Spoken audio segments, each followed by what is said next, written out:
This hack was something we never had before, and I hope we will never have again. We definitely thought it could have been the end because we were extremely vulnerable. We always felt like if there's a problem, we solve it and we move on. A risk like that can actually mean the end to everything we have built. So it was early 2018. Someone messaged that they've hacked into our systems and they have access to our database. We must have called a few people to figure out how to respond, creating a war room where the right experts were there from different places, helping us understand how should we respond, how should we negotiate.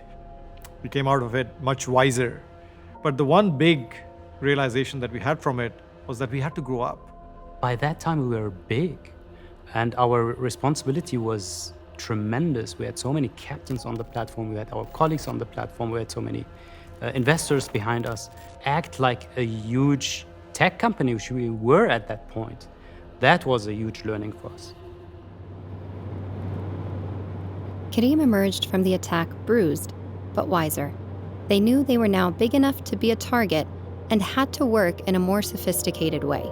Every new type of ride or every new city that we opened up, a whole new cultural, social, religious nuance popped up, and we had to sit back and say, okay, now how do we negotiate this? We were very bullish about our mission. We wanted to simplify the lives of people wherever they exist in our region. I took it as a personal challenge to ensure that Careem is actually in a lot of these markets. So I've started focusing more towards opening markets where no one else have dared to open. If there's no war happening, active war zone will be there. In a city like Karachi, they have no choice but to take this horrendous form of public transport. So when Careem sprung upon the scene, that air of freedom, that air of emancipation that it created, it was just so beautiful to watch.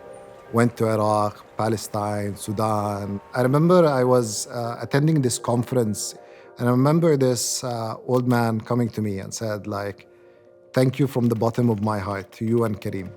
You put Iraq on the map. So as soon as you've launched, other companies are inspired and now actually knocking on our doors. Saudi was the foundation of Careem, showing the business model could work at scale and had a clear path to profitability. But in Saudi, 70% of Careem's customers were women.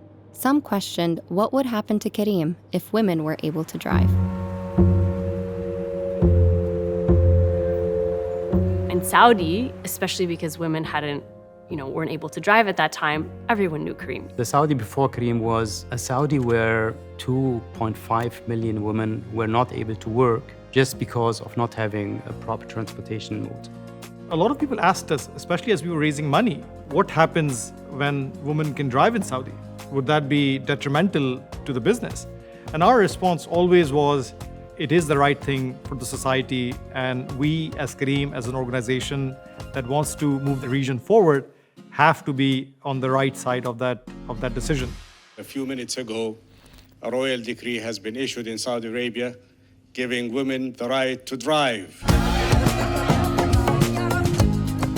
When the decree came out in 2017, we're talking about Saudi where everybody I know was dreaming about that day, and then suddenly it was there. There was such a hunger and such an eagerness to just jump on it. So I think it took us, half an hour? Saying that we'll create X many Captinah jobs in Saudi. The decree was out at 9. At 10:30, the tweet was out with a ready-made video, which was so powerful and so genuine. It was even shown in the royal court. It went completely viral. This was not planned from the top. This happened grassroots. And it happened because of passionate young people that were invested in their communities. The business has continued, has grown since that moment. We have some women captains in Saudi, and we still have a lot of women customers in Saudi that still continue to use the service. Careem's people were encouraged to support their communities across all their markets. That meant when crisis hit, local teams could use the full weight of Careem's resources to help. The purpose and the mission of Careem was so strong. So whenever something happens in the market, we were so quick to react. There are many times where we sort of were pushing societal boundaries. The simple act of adding a small little button in the app that customers can donate to UNHCR. It's not us giving. Our customers became one of the largest donors within a very short amount of time. There was this fire in one of those buildings in Dubai Marina. We've dispatched as many captains as we can in the area to evacuate people free of charge.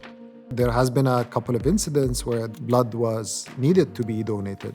We learned that there had been a bomb blast in Lahore and a lot of people died and got injured. In an instant, everyone said, yes, we need to do a blood drive, but we need to make sure if our captains will stick. Not a single captain said no. Every single captain said, this is my duty, I'm going to do it. That day, I think it was a very unfortunate day, but it was the day we got established in Pakistan. And I think that was the day our team understood what was our purpose. Because we are in a position that we can, it is our role to play.